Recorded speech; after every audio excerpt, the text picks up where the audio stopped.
계속해서 투자 인사이트를 넓혀보는 시간입니다. 전략에 대한 고민 오늘은요. 디멘전 투자자문투자부문 송재경 대표와 함께 해보죠. 대표님 어서 오십시오. 네, 안녕하세요. 약속의 목요일이었습니다. 네. 엔비디아가 실적을 발표했고 엔비디아는 엔비디아를 했던 하루였습니다. 어닝 서프라이즈를 발표하자 오늘 국내 증시에서도 삼성전자, SK하이닉스, 한미반도체 같은 반도체 장비주까지 일제히 슈팅이 나왔던 하루였는데 글쎄요, 젠슨 황 CEO는 컨퍼런스 콜에서 에이전트 AI로의 전환점은 더욱더 큰 기회가 될 것이다라는 언급을 했습니다. 다음 달엔 또 이제 GTC라고 개발자 회의가 있잖아요. AI의 도약 다시 한번 우리 시장에 펼쳐질 수 있을까요?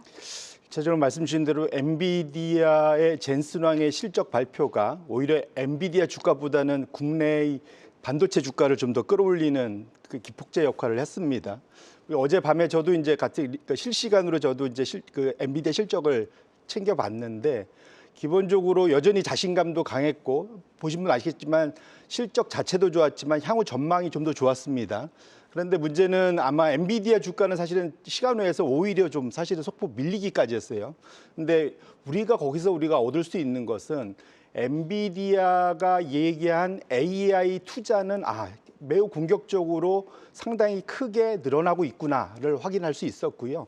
그 지속성이 가장 큰 수혜는 우리나라에 있는 반도체 2개 회사와 마이크론이 될 수밖에 없지 않겠느냐라는 그런 결론을 낼 수밖에 없었습니다. 특히 그 어제 이야기했던 그 소위 에이전트 AI, 그러니까 소위 요즘에 우리가 많이 알려진 게 이제 오픈 클로우라고 하죠. 네. 소위 AI가 자기네들끼리 얘기도 하고 커뮤니티도 만들고 심지어 종교까지 만들었다고 하는 이제 그들이 움직이기 시작하면서 상당한 컴퓨팅 파워를 좀 더 많이 쓰게 되는, 사실은 그들이 반복적으로 결과를 내기 위해서 엄청난 컴퓨팅 파워를 쓰고 있는 걸로 알려져 있습니다. 그러다 보니까 확실하게 그 젠슨 황이 그와 관련해서 좀 더 많은 토큰 사용량이 늘 수밖에 없겠다라는 얘기를 하고 있는 거고요. 그 얘기는 같이 HBM 수요나 같은 이제 낸드 같은 수요가 기하급수적으로 늘 수밖에 없다라는 그런 결론이 날 수밖에 없을 것 같습니다. 그런 것 자체가 오늘 주가 상승의 기폭제가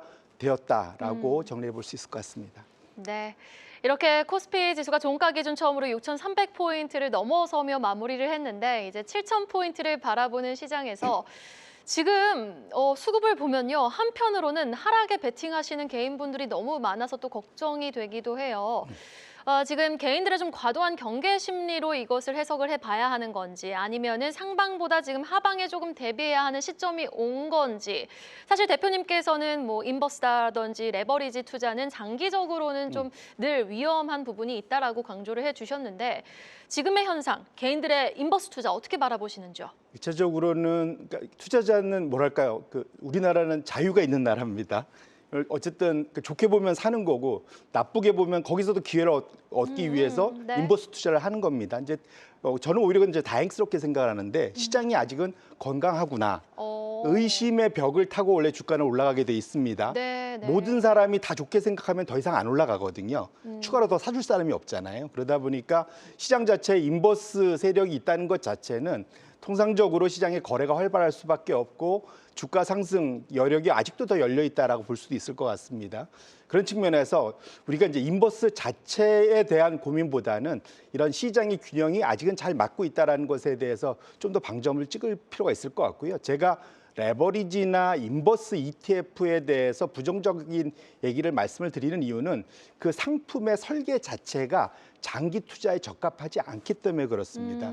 기본적으로 우리가 투자를 하면 복리의 효과, 계속 놔두면은 장기 투자하면 점점점 기하급수적으로 늘어나야 되는데 이것은 일 단위로 계산을 하기 때문에 복리 효과가 없고요. 수수료도 상대적으로 높습니다. 그러다 보니까 통상 우리 투자자들은 훨씬 더 나은 성과를 위해서 생각을 하시는데 이것 자체가 나의 생각과 달리 갈 수 있다는 게 첫 번째고요. 두 번째로는 이것이 중간에 우리의 예상과 조금이라도 잘못 갔다면 훨씬 우리가 기대했던 수익률보다 못 미칠 경향이 있어서 그런 측면에서 장기 투자에는 레버리지나 소위 인버스 ETF 활용을 최소화하시는 게 맞다라는 말씀을 드리고 싶습니다. 네, 어찌 보면 의심의 벽을 타고 상승하는 것이 주가이기 때문에 건강한 시장이라고 볼 수 있되 레버리지나 인버스 같은 좀 투기적인 성향이 살짝 돋보이는 그런 상품 투자는 어느 정도 단기적으로 그치는 게 좋겠다라고 말씀을 해주셨어요.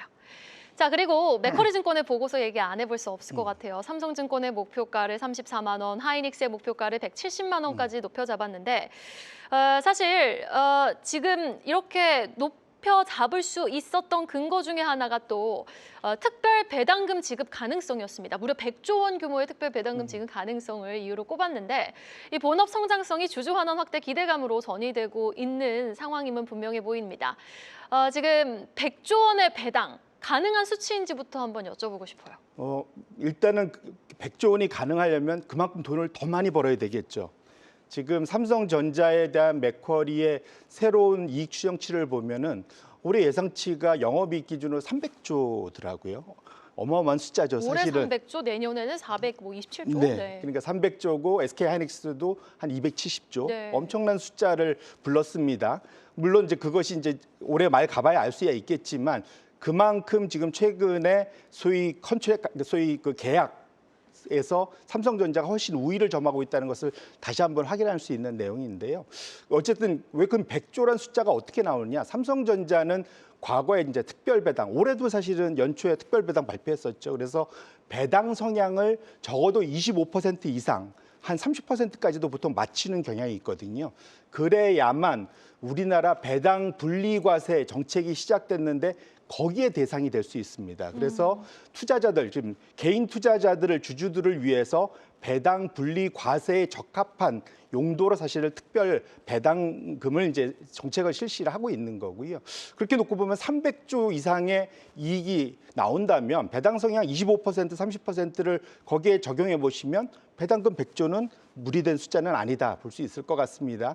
다만 SK 하이닉스는 배당 성향이 좀 낮습니다. 한 6%밖에 안 되기 때문에 그런 것은 우리 투자자분들이 좀 참조하실 필요가 있을 것 같고요. 이제 다만 SK 하이닉스는 이제 소위 그 ADR 상장에 대한 기대가 좀 있는 것 같습니다. 네. 그 결정을 하겠다고 하는데 제가 전에도 아마 그런 걸 전에 TSMC의 ADR이 지금 대만에 상장돼 있는 원주보다 한 30% 이상 프리미엄으로 거래된다. 오, 네. 이런 얘기를 말씀을 드렸던 기억이 있습니다. 맞습니다. 예, 이제 이것이 항상 상시적으로 그 얘기는 뭐냐면 미국에서는 똑같은 것이면 괜찮은 회사는 훨씬 더 높은 가격으로 거래가 되는 것이 늘 나타난다. 그렇게 놓고 보면 우리가 SK 하이닉스가 ADR로 상장을 한다면 서로 시너지를 내면서 주가 상승의 기폭제로 작용할 수가 있을 것 같습니다. 그래서 우리 삼성전자는 특별 배당금에 대한 그런 기대, 그다음에 SK 하이닉스는 ADR 상장에 대한 기대, 이 두 가지가 또 다른 그런 잠재적인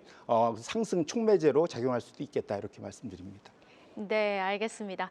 자, 그리고 3차 상법 개정안이 어제 국회 표결을 통과하지 않았습니까? 이 부분에 대해서도 한번 여쭤보고 싶은데 지금까지는 자사주 비율이 높은 지주사, 금융주, 대형주들이 강세를 보였다면 이번 국회 표결 통과로 인해서 어느 쪽으로 조금 더 무게중심이 쏠릴지 계속해서 이 금융, 지주사, 대형주 보면 되는 걸까요? 그럼 충분히 그건 지속적으로 관심을 가지셔야 된다고 보고 있고요. 네, 네. 왜냐하면 이 자사주 소각이 의무화됨으로 인해서 아마 전 세계에서 처음으로 법적으로 사실은 이 주주 환원을 소위 그 담보하는 상당히 강력한 나라가 되었습니다. 여기에 추가로 저는 오히려 더 기대하는 것이 이제 앞으로 또 새롭게 진행될 주가 누르기 방지법입니다.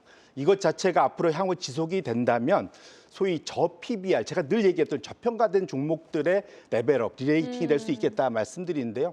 이소영 의원의 그러한 그 한 예로 법안을 예를 들면 0.8배 미만인 종목들은 0.8배 이상으로 만들기 위해서 엄청난 노력을 할 수밖에 없습니다. 그렇지 않으면 상속이나 승계에 상당한 어려움을 겪게 되거든요. 결론적으로는 우리나라에 지금 0.5배도 안 되는 종목들이 상당히 많은데 이들 종목들의 리레이팅을 소위 밀어 올릴 수 있는 이제 그러한 그 법안이 추가로 진행된다면 3법 개정안 3차를 넘어서서 더 사실은 이것이 저는 오히려 효과가 더 클 수 있다라는 측면에서 앞으로는 저 PBR 종목과 연계해서 이 법안의 진행 과정을 지켜보시면 좋을 것 같다 이렇게 말씀드립니다. 네, 여기까지 들어보겠습니다. 지금까지 디멘전 투자자문투자부문 송재경 대표였습니다. 말씀 고맙습니다. 네, 고맙습니다. 계속해서 다양한 경제 이슈를 알고 싶다면 구독과 좋아요, 알림 설정 부탁드립니다. AI 캐스터 권미정이었습니다.